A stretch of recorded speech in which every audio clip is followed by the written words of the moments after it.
All right, this is the guy who elevated the lowly Hot Pocket into international prominence. What are we talking about? We're talking about Jim Gaffigan. He is a stand-up comedian, writer, actor, and his concerts selling out all the time. Special cables are classics. Now, Jim is doing something that is not just for laughs. He is supporting a group dedicated to helping American war veterans and their families. And by the way, he really likes McDonald's. Check it out. Because there's a McDonald's denial. We all embrace it. No one's going in there innocent. We're walking into a red and yellow building with a giant M over it. Was this a library? I'll get some fries while I'm here. Because those McDonald's fries are truly amazing, right? Has your mother ever made anything as good as a McDonald's fry? Not even close. Jim Gaffigan, he joins us. You're a big French fry fan. He's joining us from New York. Hey, Jim, I love your stuff. It's just so funny. And I guess I'm one of those food snobs, right? One of those people who said, "Oh, I don't go to McDonald's," and then I, go to McDonald's every once in a while. You're lying, right? Exactly. We're gonna get Anderson Cooper to get you to keep. He's gonna keep you honest. Why are you so into food? You talk about it. You're stand up all the time. It's hilarious. Well, thank you. I talk about food mostly because I'm a glutton or a pig. But I don't know. I try and talk about things that are universal and things that I'm passionate about, and food, unfortunately, is one of those. It's one for everybody. I got a picture for you, by the way. This is our copy editor. This is in honor of you, the Hot Pockets there. He eats them every day, so we wanted to make sure you knew you were not alone in this. The Hot Pocket thing is a blessing and a curse. It's almost as if I made a deal with the devil. The devil was like, you can tour and do theaters throughout North America, but you will be ever known as the Hot Pocket guy. And I was like, all right, I'll take the deal. That's fine.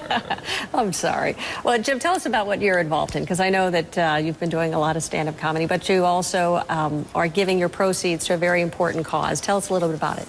Well, I'm doing a download of my latest special, Mr. Universe, for $5 on my website, jimgaffigan.com. And as I was doing this, I realized it was not going to be a highly profitable adventure. It was more of an experiment. Louis C.K. had done it, and I wanted to add in an element where I would communicate to people that were buying it that this is not just me trying to make a lot of money. So I decided that one of every of the $5 would go to a charity, and I picked the Bob Woodruff Foundation because it was a non-political group that helps veterans. And I mean, let's be honest. I know nothing about the military, really. I have no association with the military. I just know that as a country, I think veterans kind of get ripped off. And so I ended up picking the Woodruff Foundation because I knew Bob and Lee were not scumbags. So. Yeah, well, Bob Woodruff, obviously, a correspondent who was injured in his coverage overseas in war, and obviously a very good cause there. How have people reacted to the fact that you've embraced veterans, and how do they respond to you? Well, it's an interesting thing. Of course, I only want people to buy the special because they hopefully think it's funny, but I think there's an added element of maybe they're doing something a little bit good, but I guess my main thrust behind doing it was to kind of bring up veterans as kind of this hidden group that I don't think that we as a country appreciate enough, and I would include myself. I really kind of decided on the Woodruff Foundation when I was taking a subway ride here in New York, and a guy sat down next to me, and he was a veteran, and he explained that he went to Iraq, an A student, and now he was confident, he was not confident that he was going to be able to graduate college, and that kind of stuck with me. And I had met Bob and Lee, and I'd done a benefit for them, and I don't know, I don't really have any expectations that it's going to change anything, but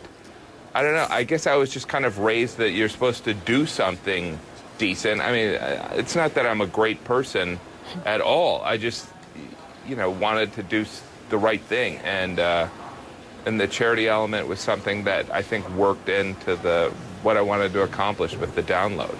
You're absolutely doing the right thing. I want to ask a little bit about this new model that you have for getting your entertainment as well as other people's entertainment directly to your fans. And you embrace the download method as really a way that people can buy your material without this middleman. Explain what that is. Do you think that's the next model for entertainers? Well, I think it's working now. Who knows? I mean, comedians are essentially independent businessmen or small business people. And normally we would go through a distributor similar to a record company or a DVD distributor or iTunes. Right. And essentially in that process, there would be more hands in the pie.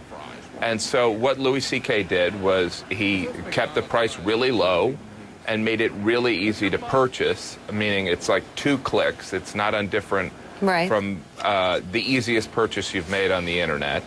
And therefore, people who like your comedy, instead of paying $9, $10, or sometimes $20, are only paying $5, and they own it forever, and there's no restrictions. We've all purchased things on iTunes, and you realize you can only move it to so many devices, so we got rid of that hurdle. And who knows? I mean, I think it makes sense now. It makes sense for people that like my comedy, but it's an experiment. I don't know what the world's going to be like in 3 years. All right, we'll see how that experiment works. Jim, thank you so much. You're a funny guy, and you have an amazing cause, so we appreciate it. And we'll try to get to one of those performances, and maybe McDonald's as well.